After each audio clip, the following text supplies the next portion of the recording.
नमस्कार.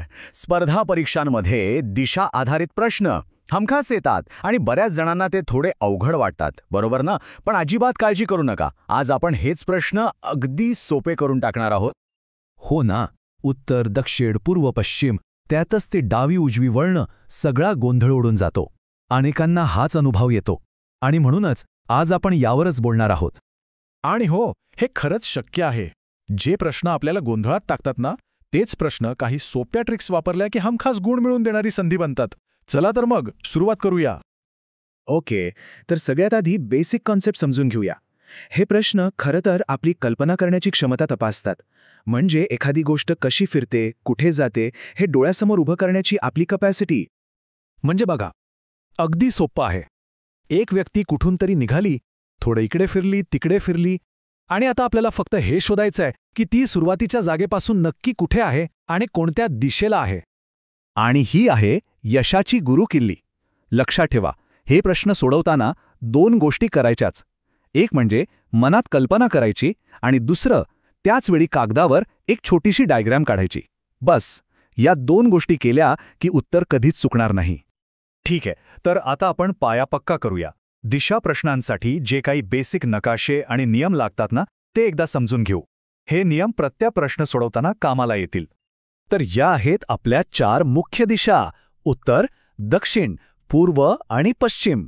आणि एक गोष्ट कायमची लक्षात ठेवायची: प्रश्न सोडवताना आपल्या कागदावर वरची बाजू म्हणजे नेहमी उत्तर, खालची दक्षिण, उजवी बाजू पूर्व आणि डावी बाजू पश्चिम. हाच आपला स्टँडर्ड नकाशा आहे. बरं, आता मुख्य दिशांच्या मध्ये या 4 उपदिशा येतात. उदाहरणार्थ, उत्तर आणि पूर्व यांच्या बरोबर मध्ये येते उत्तर-पूर्व. थोडेसे ट्रिकी प्रश्न सोडवताना या उपदिशांची माहिती असणं फार महत्त्वाचं आहे. तर मग प्रश्न सोडवायचा कसा? पद्धत एकदम सरळ आहे. एका पॉइंटपासून सुरुवात करा. प्रत्येक मूव्हमेंटसाठी एक बाण काढा. त्या बाणावर अंतर लिहा आणि शेवटी सुरुवातीच्या पॉइंटपासून शेवटचा पॉइंट कुठे आहे ते शोधा. बस, इतकंच. चला, आता थिअरी खूप झाली. आता आपण जे काही शिकलोय ना, ते प्रत्यक्षात वापरून बघूया. काही उदाहरणं घेऊ आणि बघूया हे नियम कसे लावायचे. हे पहिलं उदाहरण बघा. प्रश्न असा आहे: राम उत्तरेकडे तोंड करून उभा आहे. तो 10 मीटर चालतो, मग उजवीकडे वळतो आणि 5 मीटर चालतो. तर आता तो सुरुवातीच्या ठिकाणापासून कोणत्या दिशेला आहे? चला, याचं उत्तर बघूया. बघा, पहिला टप्पा, तो 10 मीटर उत्तरेकडे गेला. दुसरा टप्पा, तिथून उजवीकडे वळला म्हणजे पूर्वेकडे गेला. मग आता तो सुरुवातीच्या जागेच्या तुलनेत कुठे आहे? उत्तर आणि पूर्व या दोन्ही दिशांच्या मध्ये आहे. म्हणून अंतिम स्थिती झाली उत्तर-पूर्व. सोपा आहे की नाही? ओके, आता पुढचं उदाहरण इथे जरा वेगळं आहे. अंतर नाही विचारलंय, फक्त शेवटी ती कोणत्या दिशेला पाहते हे विचारलंय. सीमा दक्षिणेकडे पाहत होती, मग डावीकडे वळली आणि नंतर उजवीकडे वळली. आता इथे एक गंमत आहे. बघा, तिचं तोंड सुरुवातीला दक्षिणेकडे होतं. तिथून डावीकडे वळल्यावर तिचं तोंड झालं पूर्वेकडे, बरोबर? पण पूर्वेकडून पुन्हा उजवीकडे वळल्यावर तिचं तोंड परत दक्षिणेकडे चाललं. म्हणजे 2 वळणं घेऊनही ती शेवटी त्याच दिशेला पाहतीये जिथे सुरुवातीला पाहत होती. चला, आता हे उदाहरण थोडं चॅलेंजिंग आहे. इथे अंतर आणि दिशा दोन्ही विचारलंय. अजय 8 मीटर पूर्वेकडे गेला आणि मग 6 मीटर उत्तरेकडे गेला. आता आपल्याला चालत गेलेलं अंतर नाही, तर सरळ रेषेतलं अंतर शोधायचं आहे. आणि इथेच गणिताचा एक महत्त्वाचा नियम कामाला येतो. जेव्हा असं चालल्यामुळे एक काटकोन त्रिकोण तयार होतो ना, तेव्हा सरळ रेषेतलं अंतर काढण्यासाठी फक्त एकच सूत्र वापरायचं: पायथागोरसचा प्रमेय. तर सूत्र काय आहे?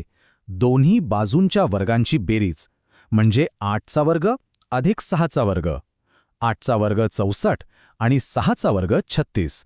दोघांची बेरीज झाली 100. आता फक्त या 100चं वर्गमूळ काढायचे.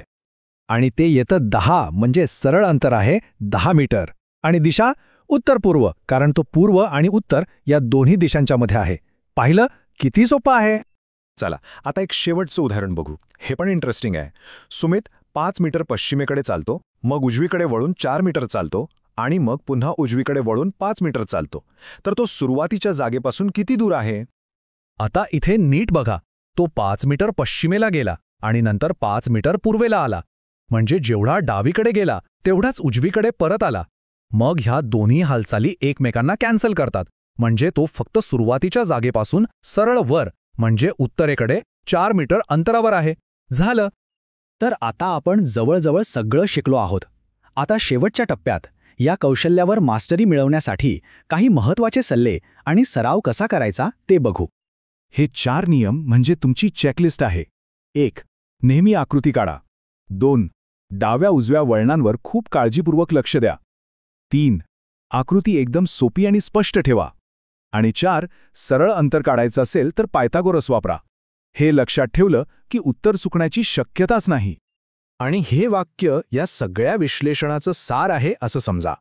आकृतीशिवाय गोंधळ होतो हे अगदी खरं आहे. त्यामुळे प्रश्न सोडवताना पेन्सिल आणि कागद नेहमी सोबत ठेवाच. ठीक आहे, तर आता सराव करण्याची वेळ आली आहे. तुमच्यासाठी हा एक प्रश्न.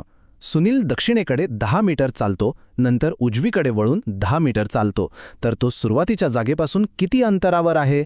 विचार करा, आकृती काढा आणि उत्तर शोधायचा प्रयत्न करा. अशाच अधिक माहितीसाठी आनंद वाघमारे यांच्या चॅनलला नक्की भेट द्या. पुन्हा भेटूया.